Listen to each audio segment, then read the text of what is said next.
So if you're a beginner to strength training, whether it's you've recently started out or you have the intention of starting out and you've clicked on this video, that was a very smart decision, because within this video, I am going to give you 7 tips that you will do very well to bear in mind moving forward when it comes to strength training or resistance training or weight training, whatever you want to call it, it's all the same thing. So I'm going to go through these points in no particular order. Although before I start, I do want to say, if you're not subscribed to the channel already, please do subscribe, and don't just listen to me say this, actually click the subscribe button, okay? It helps a lot. Anyway, let's just get stuck in. So the first very important point you will do well to think about as a beginner when it comes to strength training, or even an intermediate for that fact, is that you need to remember that good form is 10 times out of 10 more important than the amount of weight that you lift. Because lifting heavy weight is impressive, yes, but having good form and lifting heavy weight is impressive, and that's not a real word, I just made it up now, but I do think if I make up a word, it's gonna stick in your head longer. So do remember that if you're using very poor form, then you are a lot more likely to injure yourself. And if you injure yourself, then that means you're not going to be able to strength train at all. And then as well as that, if you're not using correct form, then you're not going to be targeting the correct muscles when you're doing specific exercises as well. So that's just something to think about moving forward.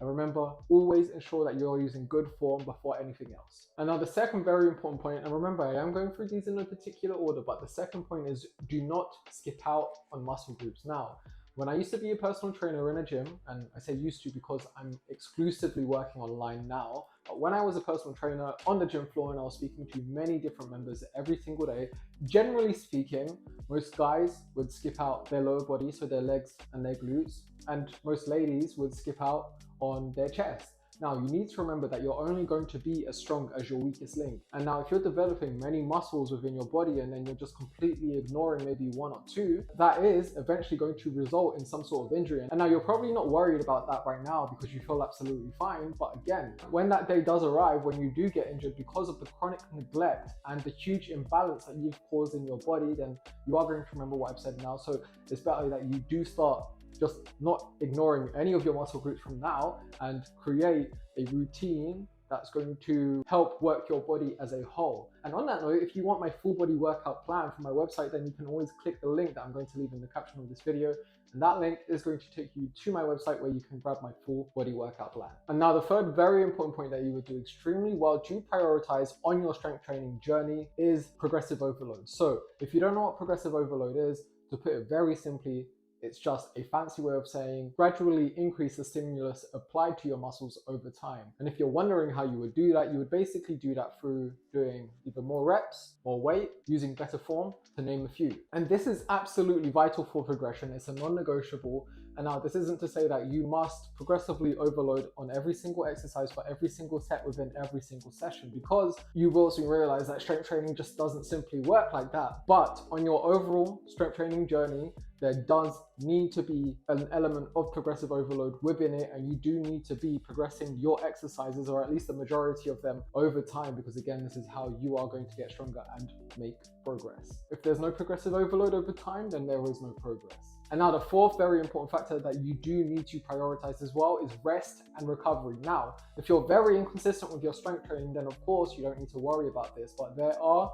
people out there, potentially yourself included, where once you maybe start a health and fitness journey, you go balls to the wall, you want to exercise 6 or 7 days a week, and you just make no time for your rest or your recovery. And ultimately, you have to remember that what you do outside the gym matters too. Your body needs time to rest and recover after exercise, so make sure to schedule rest days, prioritize getting enough sleep, and ensure that you are consuming adequate protein. And now there are 3 more points, and the point I'm about to mention right now, so point number 5, is seek accountability. And in fact, I think this is one of the most overlooked factors out there when it comes to a successful, not even just strength training journey, health and fitness journey overall, because, and research backs what I'm about to say, is when you have someone to keep you accountable, you are way more likely to achieve your desired outcome. Now, there are going to be various reasons for this, and a few of these reasons is because, number one, you have someone else to take away the guesswork for you. So maybe if you're going through phases of demotivation, you've got someone to keep you motivated, you've got that experienced eye by your side,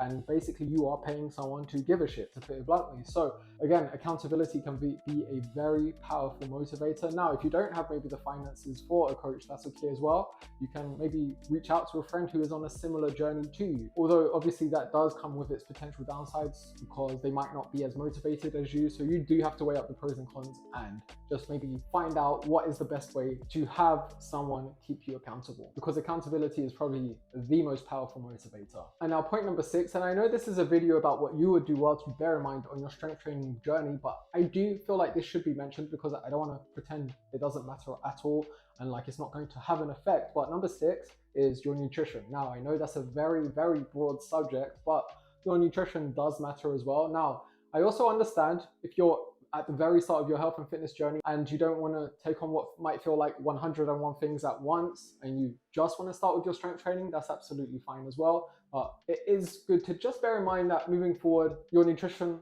is going to play a role as well, and you do again want to prioritize, fruits and vegetables, ensure that you're consuming adequate protein and that you're overall having a balanced diet. And if you are wondering about how much protein you should consume, anywhere between about 0.7 to a gram per pound of body weight could be a good aim.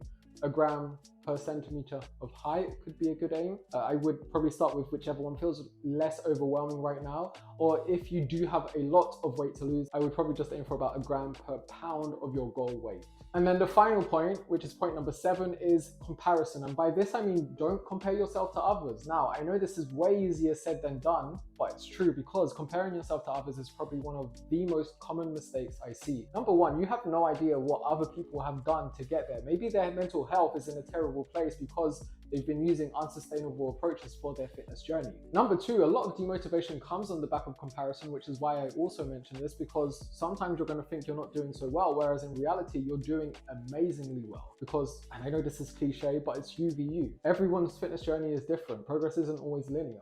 And then I think the third and final point that is important to mention when it comes to comparison is, I know it's very easy to look everywhere else and feel like everyone else is making progress apart from yourself, especially when you're on social media, but this isn't true either. It's a fact that the world is getting more and more overweight. So ultimately, if you are strength training and you're exercising, then you are doing incredibly well already for having just started. So keep going, be consistent, and you are going to make tremendous progress, I'm sure of it. And actually, I know I mentioned that I was going to say 7 points, but I've just thought of a bonus 8th point. I can't believe I almost forgot this, but point number 8 is have a plan. Because if you don't have a plan and you just go into your workouts doing any random thing on the day, that's a very easy way to make minimal progress long term. So again, make sure you have a plan. If you want the free one from my website, as I mentioned in point number 2, go and grab it. Otherwise, there's many other plans that you can find online, or if you do seek accountability and get a coach, then they will provide you one as well. Just make sure you have something that you are following and you're not making it up as you go along. Otherwise, that is it for today's video. I do want to emphasize that those 8 points were not a be-all and end-all list. Of course, if you feel like there's any other point that could have been mentioned within this video, then do feel free to leave it as a comment below. And again, if you want that free full body workout plan from my website, then click the link in the caption of this video. Share this video with a friend or family member who you feel like it could help immensely. Like the video, subscribe to the channel if you haven't already. Take care, and I'll see you around.